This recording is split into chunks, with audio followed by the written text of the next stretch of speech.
নমস্কার বন্ধুরা, অর্পিতা স্পিরিচুয়াল চ্যানেলে আপনাদের সবাইকে স্বাগত। আশা করি আপনারা প্রত্যেকে খুব ভালো আছেন।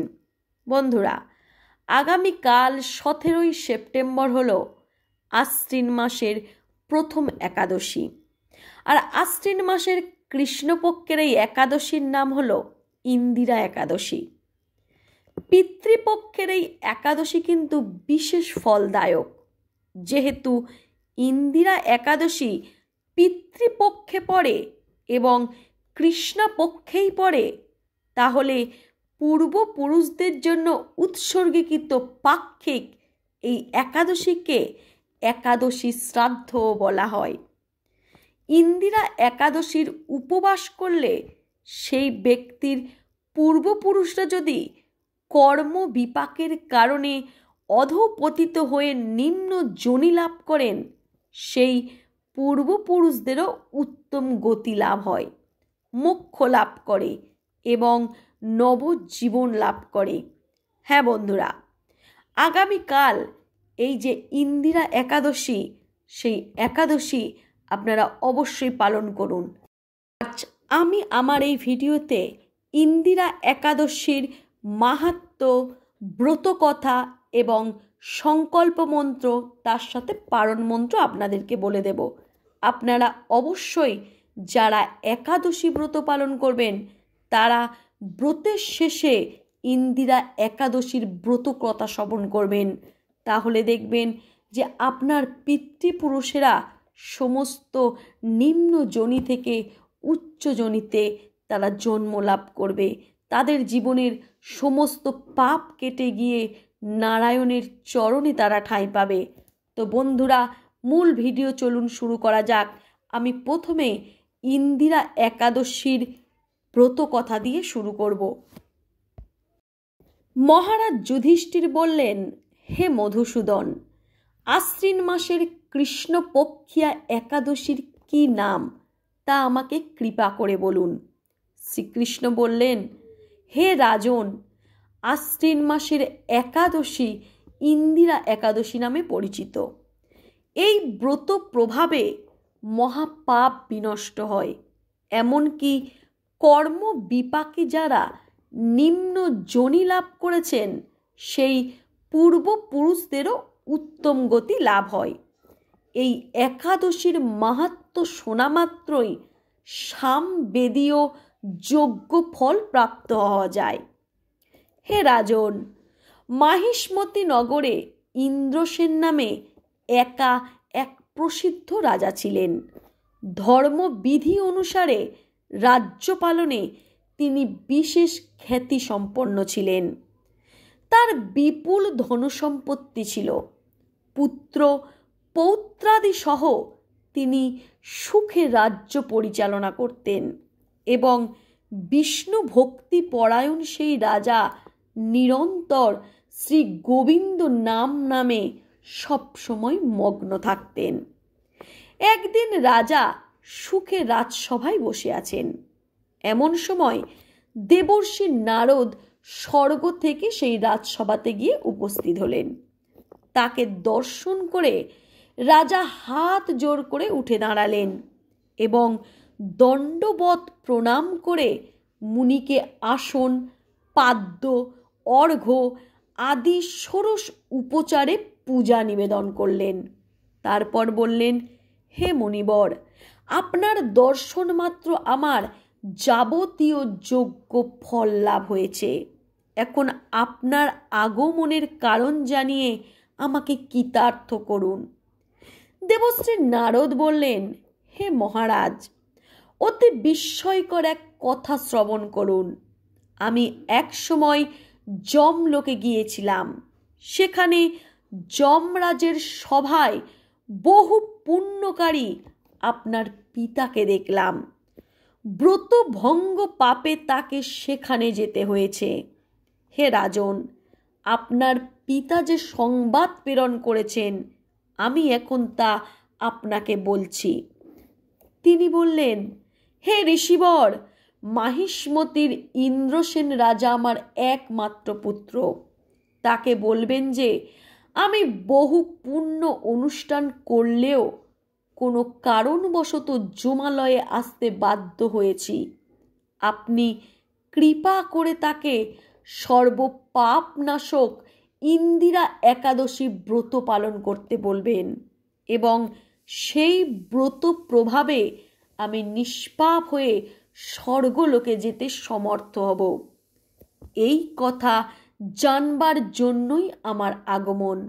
হে রাজন, আপনার পিতার মঙ্গল বিধানে আপনি যথাবিধি ইন্দিরা একাদশীর ব্রত পালন করুন। রাজা জিজ্ঞাসা করলেন, হে দেবর্ষি, সেই ইন্দিরা ব্রতের বিধি কি? কোন তিথি বা কোন পক্ষে এই একাদশী ব্রত করা কর্তব্য, তা আমাকে কৃপা করে বলুন। দেবর্ষি উত্তর দিলেন, হে মহারাজ, আশ্বিন মাসের কৃষ্ণপক্ষের দশমীর দিন শ্রদ্ধা সহকারে প্রাতঃ স্নান করবেন, মধ্যাহ্নে ভক্তি ভাবাপন্ন হয়ে পুনরায় আবার স্নান করবেন এবং রাত্রিকালে ভূমিতে শয়ন করবেন এবং পরদিন একাদশীতে প্রাতঃকৃতাদি সমাপন করে নিরাহারে থাকবেন। ব্রতের নিয়মাবলী দৃঢ়ভাবে পালন করবেন। হে পুণ্ডরীকাক্ষ, হে অচ্যুত, এই শরণাগতের প্রতি কৃপা করুন।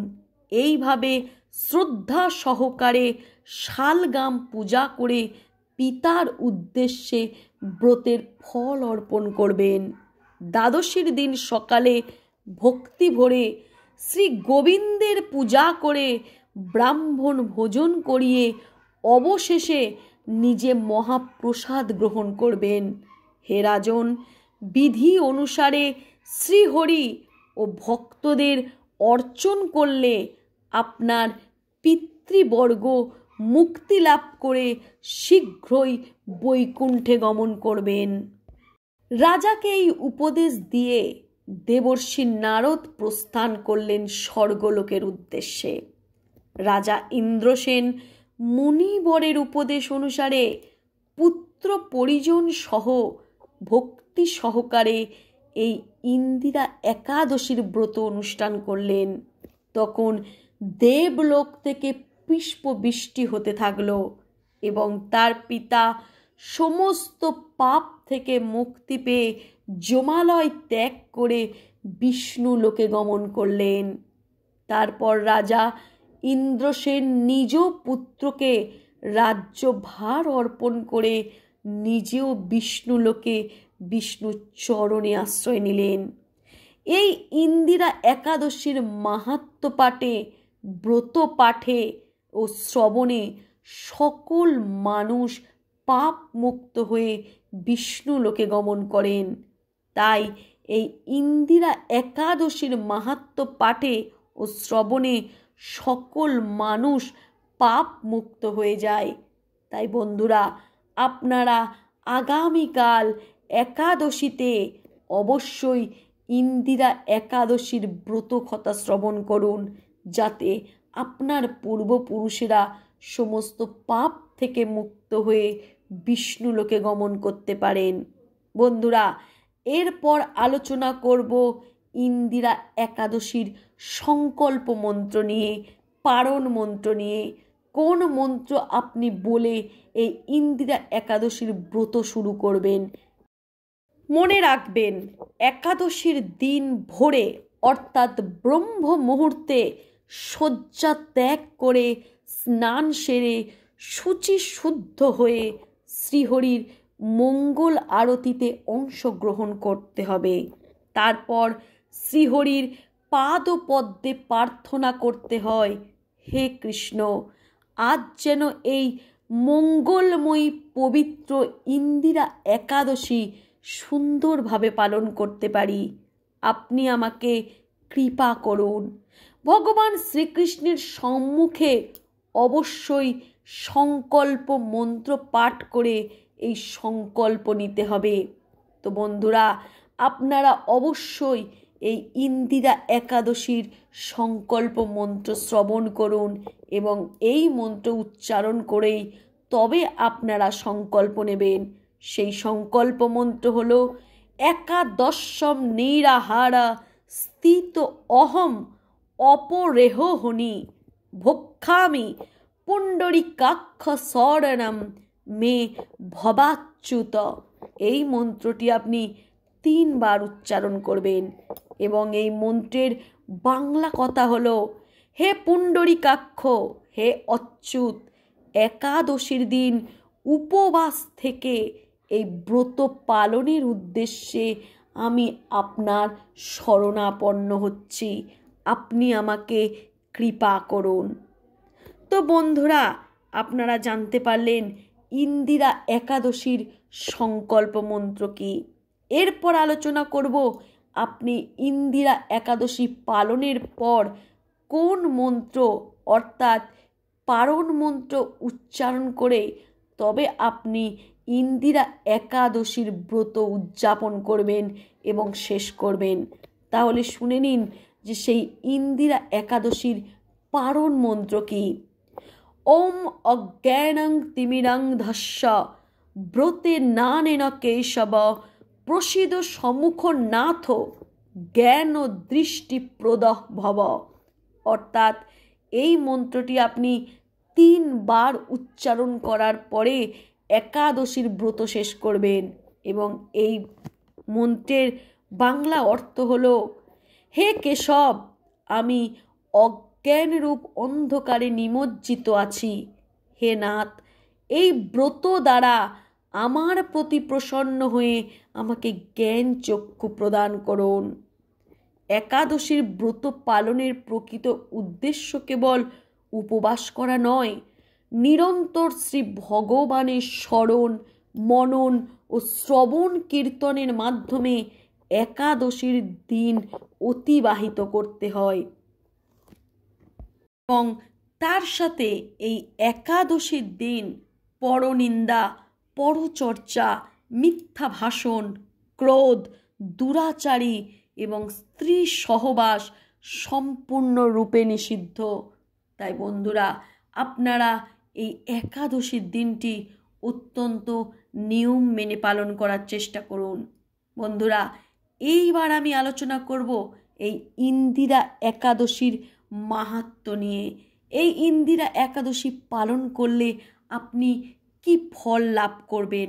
তাহলে বন্ধুরা, চলুন শুরু করা যাক ইন্দিরা একাদশীর ব্রতের মাহাত্ম্য নিয়ে।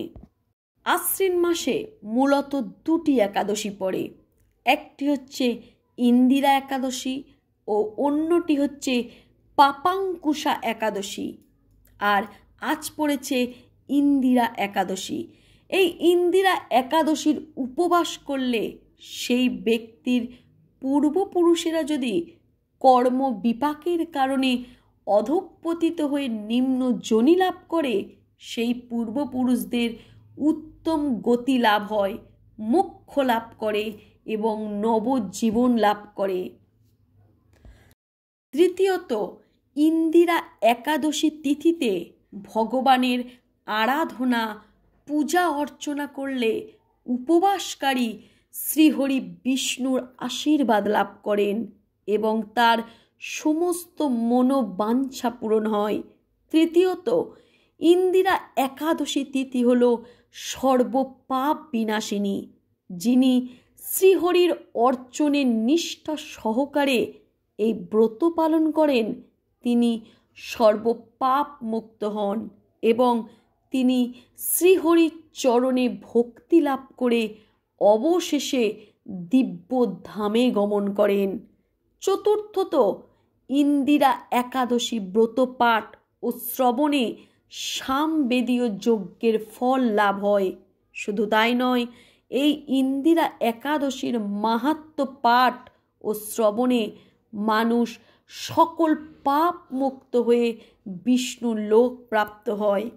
তাই বন্ধুরা, আপনারা যারা একাদশীর ব্রত উদযাপন করেন তারা অবশ্যই আগামীকাল শ্রদ্ধা সহকারে ভগবান বিষ্ণুর স্মরণ নিয়ে ইন্দিরা একাদশীর ব্রত পালন করুন।